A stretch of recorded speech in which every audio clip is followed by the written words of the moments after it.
Hello, everybody. Dr. Rick Wallace, dropping in on you this morning. I know that normally I use the mornings on this particular platform to talk about inspiration, about change, about performance, about establishing goals and setting goals and living life and everything like that. But I'm going to switch gears as I do periodically. I'm going to switch gears to talk about something I'm extremely passionate about. Those who have known me for any time know that I'm immensely passionate about this, my wife and I both. So I'm going to share some things, which will talk with you briefly and hopefully leave you with something to think about. Those of you that know me know that I've been extremely passionate about the empowerment of the Black community, and I've dealt with it a number of different ways. I've written a number of books on it. From the first book, which is The Invisible Father, Reversing the Curse of a Fatherless Generation, to my last book on the issue, which was Born in Captivity, Psychopathology as a Legacy of Slavery. I've done more than just write and speak, though. I've created programs and I've been boots on the ground with a couple of my partners, Michael Jordan, for one, and Tierra Berger in Dallas, and then partnering with parents around the U.S. to create African American parent advisory councils dealing with a number of different issues that affect African Americans in the public school system. I addressed the disproportionality in referrals of African American males into the special education system, as a money hustle, and so many other things. My wife, who I'm immensely proud of, is the author of the book Ghettos Forgotten Daughters, and she deals with at-risk girls and traumatized young girls and young women. And this comes from her actually being a survivor of molestation at age 5 and rape at age 14. And being a survivor of that, and ultimately, some other things that came along after that, domestic, violence and things of that nature. She's very, very outspoken and transparent in where she's come from. And that's what made me love her so much. She was once a client who went on after working with me and did some things, I'm just really proud of her. And so when she came back around, the growth was unbelievable. She was already an awesome person, but when she came back around, the strength and the growth was unbelievable. She wrote this book, Ghettos Forgotten Daughters, which is somewhat of a biopic, but also an instructive mechanism or manual of how to begin the healing process.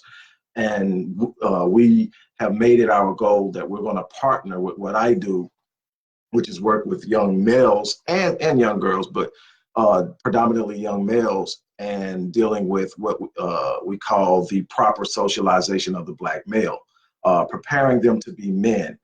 It was Frederick Douglass that says it's easier to create to build strong Black boys than it is to heal broken men. And I believe that. I believe that there's so much going on in the inner city communities that we like to focus on and talk about, but we don't deal with the source. I decided to go to the source of African American adolescent and young adult male violence, the source of the expanding number of single parent households, the source of the disrespect and the disregard that Black men tend to have for Black women, the animosity and distrust that Black women have for Black men. And it starts at the early age. We're not properly socializing. Another thing is it's not in the system.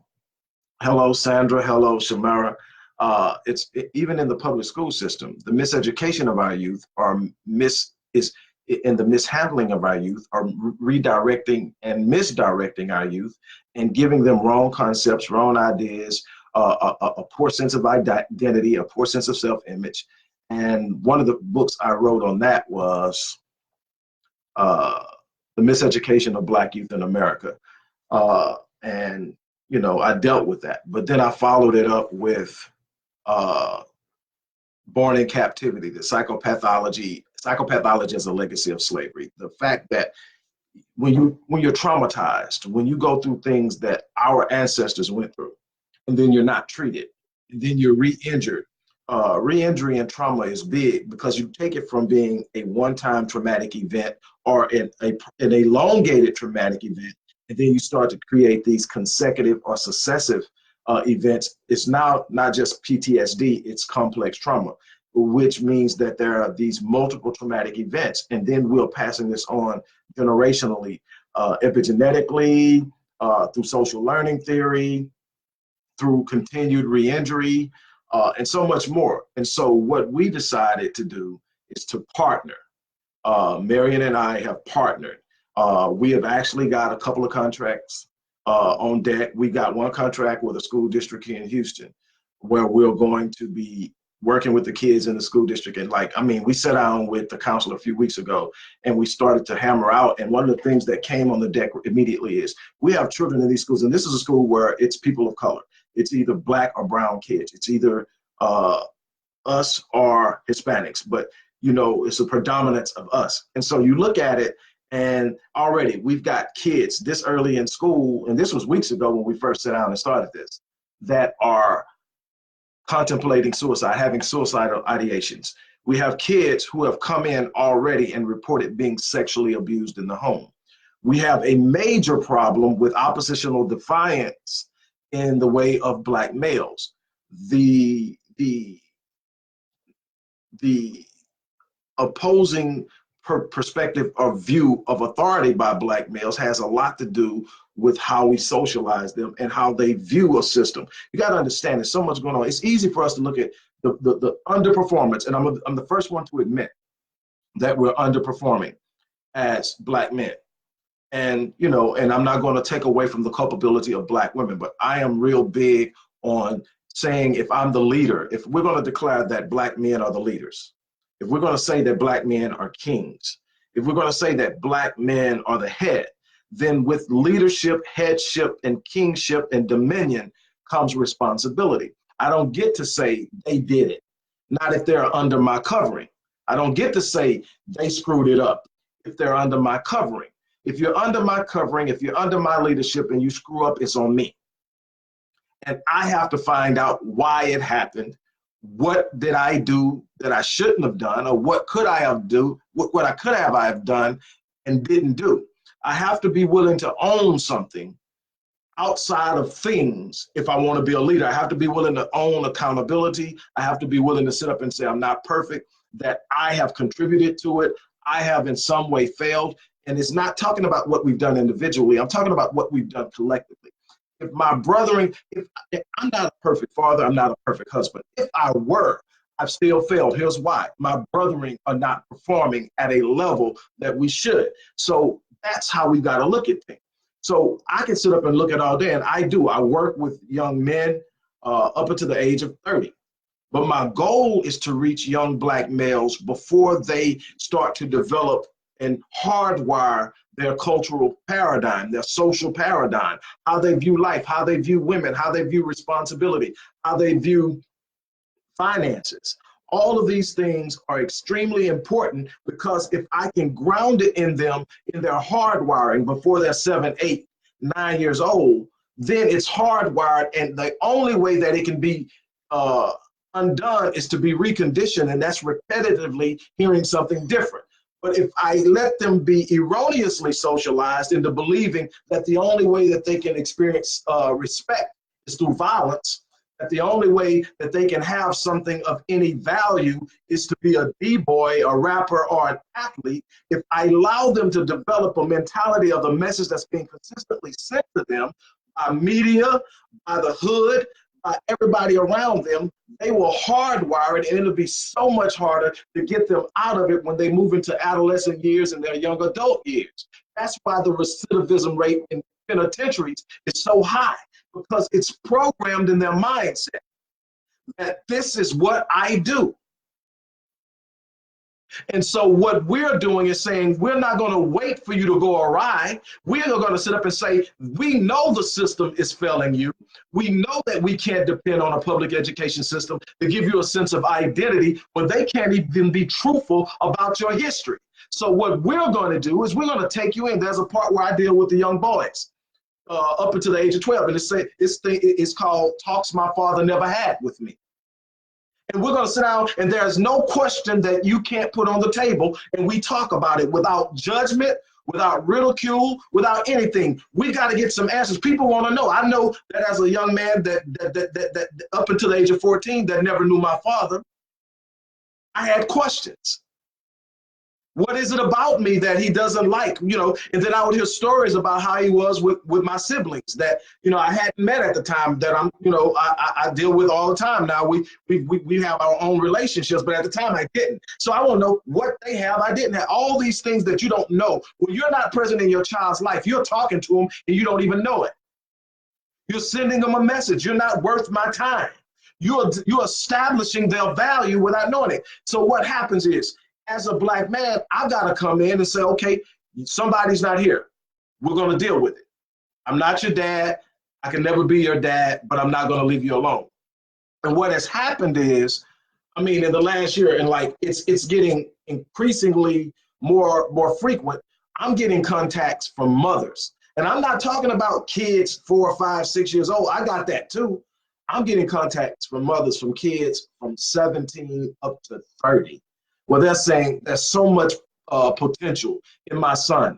There's so much I know he can do. He's a good kid.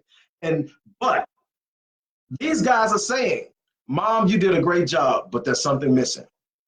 Literally, these are the words coming out of the mouth. Mom, you did something awesome. I love you for it. There's something missing that you can't give me. And they're literally begging for male mentorship, and it's not there.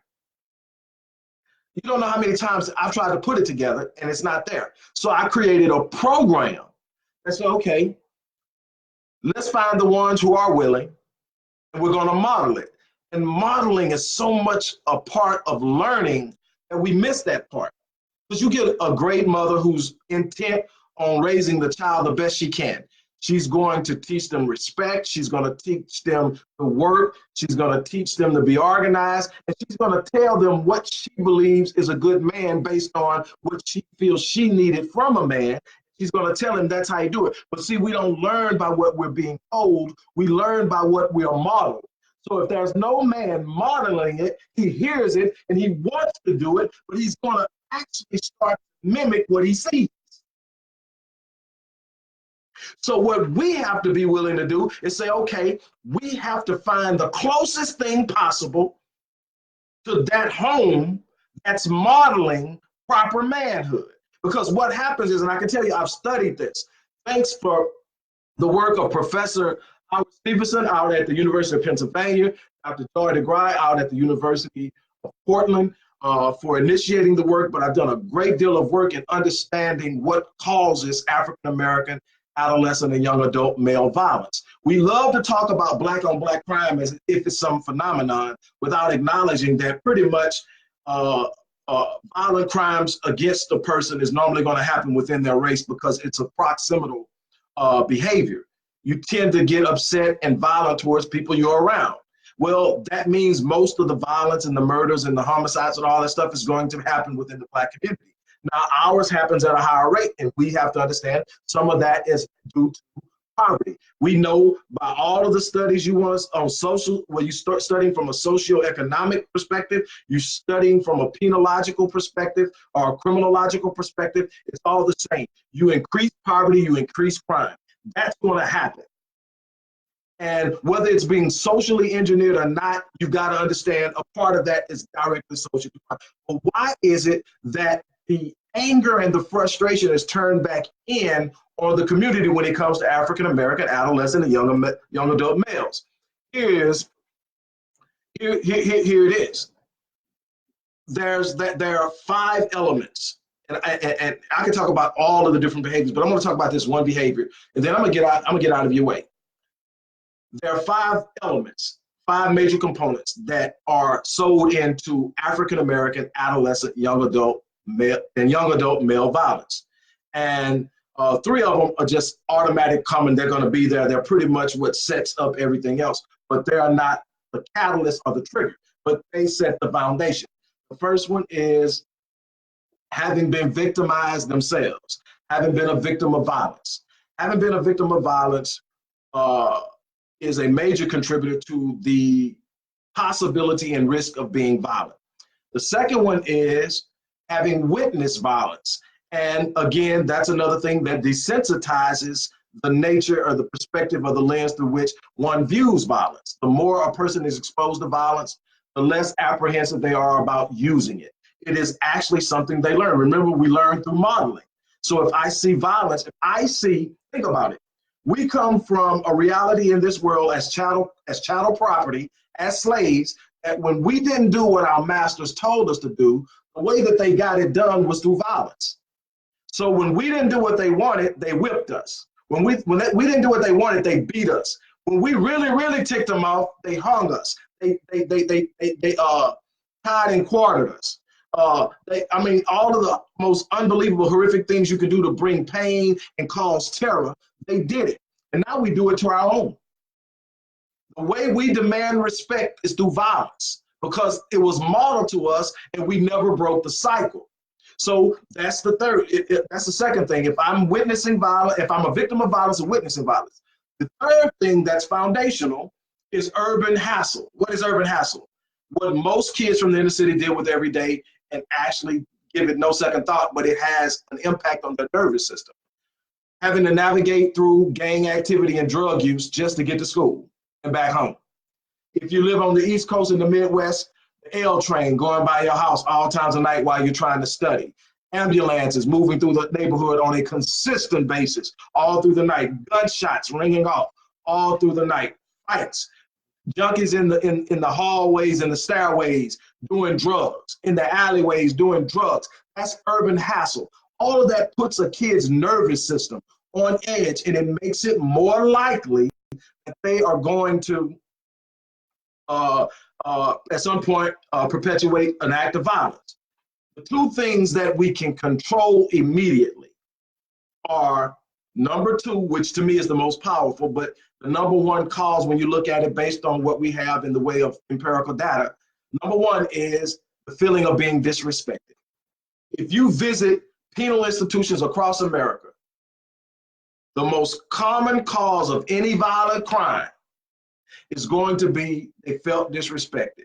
Whether it's gang related, whether it's some cat that done sit up there and slaughtered his family because his wife cheated on him or he thought she was cheating, whether somebody said something fly, somebody spit on, it's always tied to he disrespected me. They won't say, they'll tell you what he did, but they interpreted it as disrespect. The one thing everybody talks about is respect, but nobody understands it. So you got a bunch of kids who don't understand respect, going off on each other because they feel they're not being respected, terrorizing the elderly and the kids in the neighborhood because they feel disrespected. Here's the thing. They feel disrespected because of the number two reason. The number two reason is improper racial socialization. They haven't been taught what it is to be a black male. See, being a black male is different than being an Hispanic male. It's definitely different than being a white male. There's a uniqueness to being a black male and the experience of being a black male in this country and in most countries around the world that have in some way dealt with a colonized environment at some point. So now you have the improper racial social. I haven't taught you how to engage women. I haven't taught you how to prepare for life financially. All of this is a proper racial socialization. Here's the big one. See, there's nobody there consistently to say, look, son, at the age of about 11, maybe 10 and 12, you're going to start to feel weird. Your voice is going to start to crack, meaning that it's changing. It's going from being a kid's voice now to developing into a man's voice. You're going to start to see that you're developing more muscularly than your female counterparts of the same age group. You're naturally now more stronger than they are, even though you're the same age. Up until this point, son, y'all have pretty much been equal. Y'all can play together, wrestle together, everything, nothing major. But now you're becoming significantly, naturally, and physically more stronger than she is. And with this rise in physical strength is also a mental and emotional natural aggression that comes with it. Now, let me explain to you what that aggression is for. The aggression is to use the new strength to protect the female that you were once equal to in physical prowess. It's not to assault her. It's not to dominate her. It's not manipulate her. It's not to do anything. It's to protect. And then they must see that person who's saying it doing it. That's how you socialize. You socialize to understand this thing that you're feeling is meant for this, not that. We don't put our hands on our women. We don't mishandle our women. We don't speak off or rude or disrespectfully to our women. We are here first and foremost before anything to provide a safe environment for our elderly, for our women, and for our children. That's the beginning of manhood, that we provide a safe environment. Why? Because the woman has some unbelievable things that she can do. Emotionally and spiritually, she's unparalleled. But she can only perform optimally in a secure environment. If she can't trust the environment, if she's terrorized in the environment, if she's frightened, if she's sad, if she's depressed, she can't perform. Your job is to give her the environment she needs so that she can do what she does. I say this all the time. We will only get as high as our women are able to lift us, and we will only get as far as our men are able to lead us. Right now, we're too broken to do anything. That's why we're consistently experiencing the socioeconomic ills of what we're going through. We're blaming everybody else. We're pointing the finger. Yes, we live in a racial caste system. It was created for them. But we are so exceptional that if we decide to rise together and stand up together, we've proven they tried to take us out. They've been trying to take us out before they brought slaves over here. The moment that they saw who we were, they've been trying to keep us at the bottom. And if chattel slavery didn't destroy us, if Reconstruction didn't destroy us, if the black codes and Jim Crow segregation didn't destroy us, if serial forced displacement didn't destroy us, if mass incarceration has not destroyed us, they can't get rid of us. What we have to understand is we can only function at a certain level broken. We are going to have to get to a point to where we heal. And that's what I love about my wife. Her message is healing. If you read that book, that's the theme, healing. If you look at the way she deals with the little girl she works with, healing. And like I said, she works with little girls in the TYC system in Texas, the Texas Youth Commission, which is where children under the age of 18 are held and incarcerated when they do something illegal. And she works with the little girls in this system, and she's done it with no charge for the last, almost 4 years. And there's so much we're doing. And so what we came up with is this thing, because it costs to do these things. And I've gotten frustrated because I've been doing this for 15 years now, and I've only taken in close to $6,500, some dollars like that, in 15 years. Everything else I've done through creating a revenue stream to make it happen, to pulling strings, to tap it into my own resources, to doing whatever. And I just get to the point where I hate asking people for something more than once. The need is there, you see it, do it. If you don't, forget it, I'm back to it. So what we decided is this, and it's primarily me, and I know my wife loves what she does, and she's proven that what we're saying we're going to do now is what we're going to do, because we're doing it already. But there was this point where I was getting this summer where I was getting tired, because I'm studying getting an increasing number of people being brought to me and no funding. And so I'm sitting up saying, okay, I need the parent to bear some of the burden. And if the parent can't, then I'm going to have to wait until we have the funding or the parent can. Then I simply said, no, I'm not going to do that. No black child left behind. If they come, I'm going to find a way to get them in the program. I'm going to find a way to serve them. I'm not going to allow my gift to the black community to be held hostage based on funding. I'm going to trust my passion that what I'm doing makes a difference. And I know it does, because I'm getting people referred to me by people I've helped. So I know it works. Everything about it says it works. And so whether people help or not, I'm going to do it. And that's what this is about. I would love to have everybody that watches this, I would love to have somebody give $5 or whatever your heart tells you. If you want to give 500, 5,000, whatever. I ain't never had a $5,000 gift. Shoot, I've just barely made over 5,000 in 15 years doing what I do. And I mean, people know when I come into and deal with a child, I'm dealing with everything. I'm dealing with the hurt, the pain, the trauma, things that they haven't even shared with their parents. I'm peeling back layers. So I'm dealing with them from a therapeutic perspective. I'm dealing with them from a conditioning perspective. I'm also dealing with them from a perspective of self-image, self-esteem, self-confidence. I'm establishing something that nobody can take from them. And to me, that's invaluable. And so I don't ever have a problem saying, that this is what I need because I do the work consistently and consciously. I do the work. So I just wanted to share with you guys. And like I said, normally this would be something that will be done on my YouTube channel for the Odyssey Project.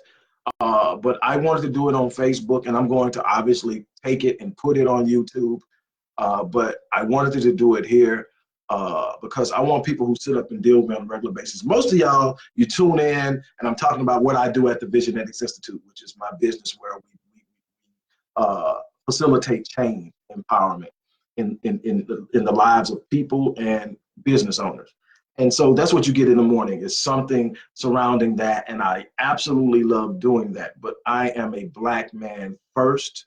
I'm a Black man unapologetically. I have taken major hits in business because I won't back down off of my stance as a Black man. You can strip me of everything, and I've been stripped of everything, and I still had my Blackness. So that's what I identify with more than anything else, is that Blackness. And it's not, and see, what I love about me and what I love, and my wife and I just got to talking about that. When you really know who you are, you don't even have to attack nobody else, have any animosity towards anyone else to love yourself. See, I don't have to go, if they suck, so I'm great. No, I'm great whether they are great or not, whether they are all this or not. I am great because of who I am. I love me. I love my people. I love them unapologetically. I find and I work and I strive and I push my way through these things. I've made mistakes. I've fallen. I pick myself back up. But the one thing that has never changed is my Blackness. And I will never forsake that Blackness. I will never get to a point where my Blackness is put aside to facilitate any other thing or passion that I have. I love what I do as a businessman. I love the fact that I bring my clients in and I find out what they want and I help them get it. That's what drives me every day. And ultimately, I'm doing that for these kids, but they can't even determine what they want at a time when they don't know what's right. Most kids are looking at paradigms and models and cultural makeups that will not produce a life that's conducive to greatness. They're looking at something that's telling them what they're not. They've been told over and over again that they can't. They've been told that they're not good learners. They've been told that they're naturally violent. They've been told all of these things, and none of it is true. The monster wasn't birthed. You're creating the monster.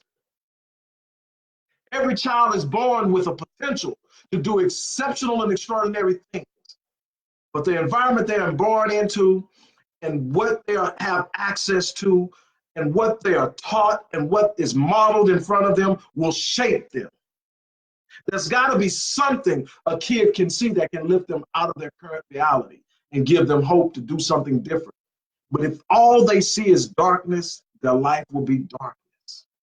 And so Marion and I, man, we're excited about it. Like I said, we're doing work in school districts now. We're doing work in the penal system now. We're doing work in the community now. I'm literally taking on one-on-ones of parents who are coming to me and say, I don't want to lose my son.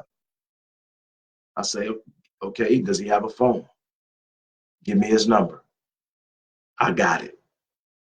And so now I got kids, mostly teenagers and some young adult men texting me, calling me, and we sitting down and we having those talks that their father never had with them. We're answering questions. We're giving a sense of purpose to the life that they're trying to create.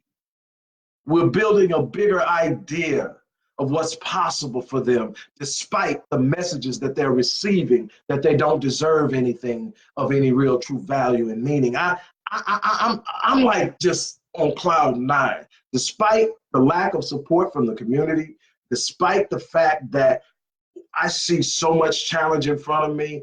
This is where I live. If it ain't challenging, it ain't worth doing. You know, I mean, everybody looks for the easy path. You know, man, I could just look at this and see if I just get on this road, everything's gonna be good. Yeah, you might get on that road and you might not ever really have anything that really knocks you down, but you will never ever truly be what you could. I'd rather get my butt kicked some days, knowing that that's making me a better man, knowing that that's making me more vigilant, knowing that that's making me more attentive and focused, than to sit up and just cruise along and do half of what I'm capable of doing. And that's what I want to teach our men. I want to teach our men to expand their expectations of who they are, to expand the demand they put on themselves in the way of a standard of excellence. And that's what we're working on. And we're working on reaching these young baby girls too, girls who are experiencing unbelievable trauma in the home, and we're pretending like it's not happening. We're sweeping it under the rug, ignoring the big elephant in the room when it tells us that at a very substantial level, our little girls and our little boys, I mean, the statistics show that, first of all, males don't report sexual abuse nearly at the rate of females. And we still say 1 in 6 African-American males are experiencing sexual abuse before the age of 18. It's far worse for females, but we're not talking about it. It's taboo. We don't say it. The uncle that's doing it, the cousin that's doing it, the dad that's doing it, the grandfather that's doing it is showing up at the family reunion, showing up at every and all you say is don't let them kids get around. Y'all know who I'm talking about. See, there's a fallout from that. I've got clients that I'm working with now that are trying to overcome the idea that they've been shut up in their own family and told they better not talk about it because they don't want to get the person that did it in trouble. And they feel like they've been marginalized, they've been shrunk, it's their fault, all kind of stuff. And we're wondering why we can't perform. It's amazing that we even get up every day and can get to a job and stay there all day. That's why when I look at the Black woman, I don't care what she is. And my wife will tell you, one of the reasons she married me is because I can walk up to a crackhead and she's a woman. She's a Black woman to me. And I see potential. I can walk up to a stripper. I see potential. She deserves my respect because she's a Black woman. And the best way for me to teach her to respect herself is to always see me respect her. I'm going to model it until she asks me, why do you treat me so different than most people? Because you deserve it. But anyway, I'm going to get ready to get off of here. I am actually, excited about what we're doing. Like I said, first and foremost, if you haven't gotten the books, the first one is my baby's book, Ghettos Forgotten Daughters. And like I said, I have never read a book more transparent than this book. She holds no punches. She doesn't sugarcoat it. She doesn't try to make herself look any better than she was at any given moment at the point that she's writing. And then she tells you how she got from point A to point B, C, and D, and the spiritual element that brought about her healing. And so if you haven't gotten it, the link is in the description box. A book I wrote a few years back called The Miseducation of Black Youth in America. If you want to understand where we're failing our youth in education. And now when I say education, I'm not simply talking about the attainment of academics. When I say education, I'm talking about the holistic empowerment and preparation of Black youth to go out into a world that's inherently hostile towards them and perform. That's education. And finally, Born in Captivity, the psychopathology, Psychopathology is a legacy of slavery. So many of the things we see as normal inherent culture in the Black community is actually pathological behavior that can be traced back to slavery. And when you understand where it comes from, you can begin the detachment process, the healing process, the reconditioning and the establishment of proper behaviors that and habits that are going to be conducive to performing at a high level. And finally, if you want to support the either the restoration of Ghettos Forgotten Daughters, which is my wife's organization, or the Black Man Lead, which is a part of the Odyssey Project, the link is there to support it. All of it is going to go towards the growth of the organization as a whole, as a partnership. It's there for those who are lazy. And I'm saying this, and I'm saying it as being facetious, but I was actually told that one of the reasons that I don't get a lot of contributions is that I haven't made it easy enough for people to contribute. People want just something simple they can do. They don't want to click a link and go to another page and do a whole bunch of stuff. And so you lose a lot of people, especially if they click the link and then it don't happen. So for the very people who just want to make something happen but don't want to go through the process of having to do anything convoluted, the Cash App ID is there. That's from what I understand. I'm not a Cash App person. But from what I understand, the Cash App thing is how everybody getting down now.